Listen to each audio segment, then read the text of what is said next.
मैं एक छोटी सी उस घटना को बताना चाह रहा हूं, क्या होता है एक माँ, क्या होता है पुत्र, और किस तरह से शहादत देने वाला एक बच्चा क्या सोचता है अपने परिवार के बारे में।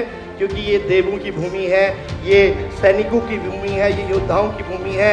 एक तरफ आपकी माँ तो एक तरफ भारत माँ खड़ी है।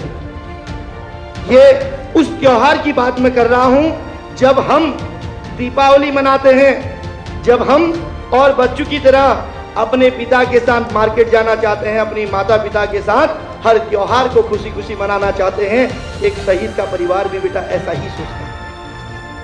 एक बूढ़ा पिता 80 साल 75 साल की माँ ये सोचती है कि इस दीपावली में उसका पुत्र आ जाए, वो भी उसके गले लग जाए, वो भी अपने बच्चों के साथ दीपावली के त्योहार को मनाए।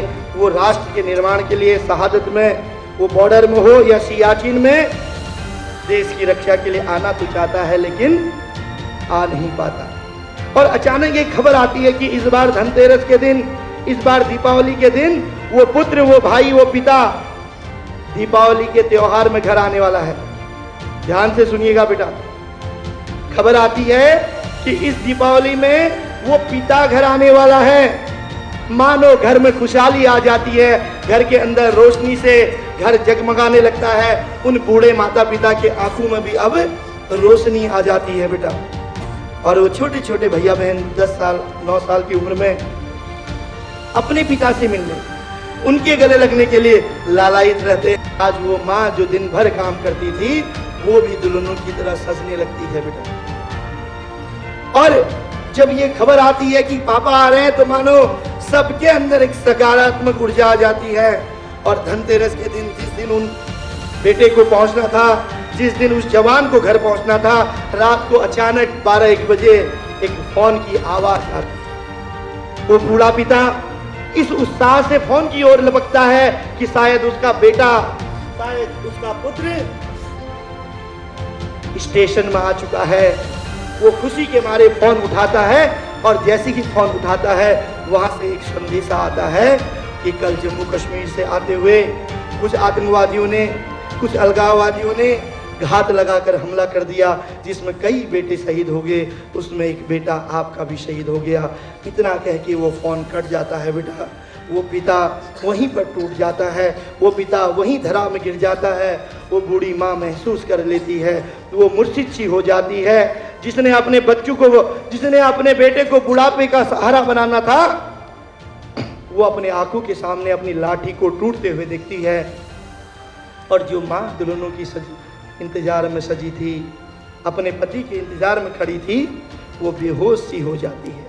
और अभी छोटे भैया बहनों को पता ही नहीं, अभी वो भैया बहन तो सोए हैं स्वप्न में कि कल पिता आएंगे, हम दीपावली मनाएंगे, हम भी और बच्चों की तरह अपने पापा के साथ बाजार में जाएंगे।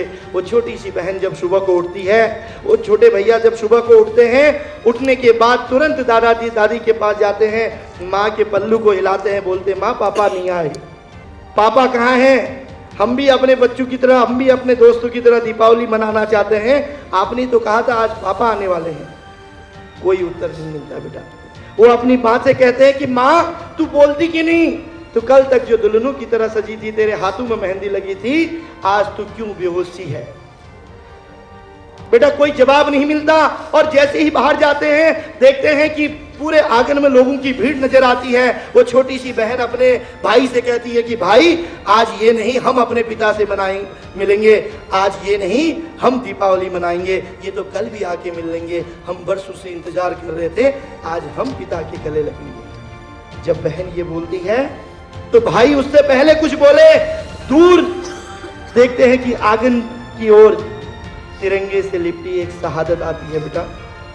और वो बच्चे कुछ बोले उससे पहले वो तिरंगे से लिपटी शहादत आंगन में आ जाती है।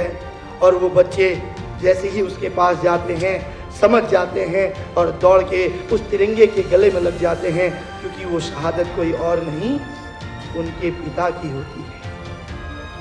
और वो दोनों भैया बहन अश्रुधाराओं में बह जाते हैं, अपने पिता के गले लगाते हैं, वो पिता को याद करते हैं, पिता की ताकत को, पिता की अहमियत को जानते हैं। और फिर खड़े होकर अपनी माँ की ओर देखते हैं और कहते हैं कि माँ हम समझ गए कि अब हमारे पिता कभी लौट के नहीं आएंगे। माँ हम समझ गए कि अब हम और बच्चों की तरह अपने पिता के साथ दीपावली नहीं मना पाएंगे। माँ समझ गए कि अब तू पहले की तरह दुल्हनों की तरह सज नहीं पाएगी, तेरे मांग में सिंदूर और हाथों में चूड़ियाँ नहीं लग पाएंगी। माँ हम समझ गए कि हम अपने दादा दादी के बुढ़ापे की लाठी को नहीं देख पाएंगे। और दोनों भैया बहन उस तिरंगे को लिपटते हुए फिर खड़े होते हैं, कहते हैं कि माँ सौगंध है इस तिरंगे की, इस आतंकवाद को नष्ट करने के लिए जो काम हमारे पिता छोड़ गए हैं उस काम को हम करेंगे। सौगंध है दादा दादी की, इनके बुढ़ापे की लाठी हम बनेंगे। सौगंध है माँ तेरे आंखों के आंसू की, जीवन में फिर ऐसा कोई काम नहीं करेंगे माँ जिसकी वजह से तेरे आंखों में आंसू आए। एक शहीद का परिवार इतना सोच सकता है, तो इस विद्या मंदिर में बैठा हुआ भैया बहन, चाहे वो 6ठी से लेकर 12वीं तक का हो, तो वो अपने माँ बाप के लिए, इस समाज के लिए, इस देश के लिए उस नशे रूपी आतंक को छोड़ क्यों नहीं देते हैं। और बेटा दुख तो तब होता है, यही बच्चे थोड़ा बड़े क्या हो जाए, अपने जीवन साथी को चुनने के लिए माँ बाप को घर से बाहर निकाल देते हैं।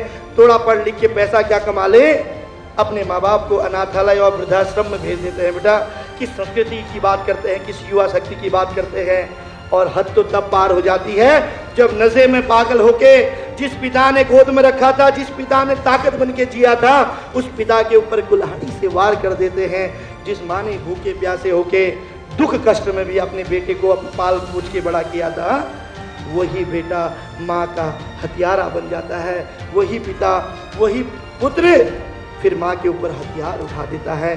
तो ये कैसी परंपरा, ये कैसी युवा शक्ति, ये कैसे बच्चे, फिर ये कैसी दोस्ती, फिर ये कैसा नशे का आतंकवाद जो हमारी अंदर की ममता करुणा को मार देता है।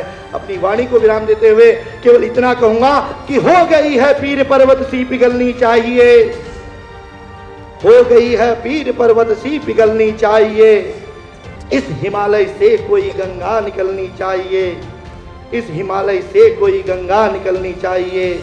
मेरे सीने में न सही तेरे सीने में सही, हो कहीं भी आग लेकिन आग जलनी चाहिए, हो कहीं भी आग लेकिन आग जलनी चाहिए। सिर्फ हंगामा खड़ा करना इस विद्यालय में, सिर्फ हंगामा खड़ा करना मकसद नहीं है मेरा। एक कोशिश है कि इस घटी माँ की सूरत बदलनी चाहिए, एक कोशिश है कि इस विद्यालय की सूरत बदलनी चाहिए, एक कोशिश है कि इस देवभूमि उत्तराखंड की सूरत बदलनी चाहिए। कोई बदले न बदले, एक आग आपके भीतर से इस विद्यालय से जलनी चाहिए। हो कहीं भी गंगा, इस पावन धरती से एक धारा बहनी चाहिए। बहुत बहुत धन्यवाद।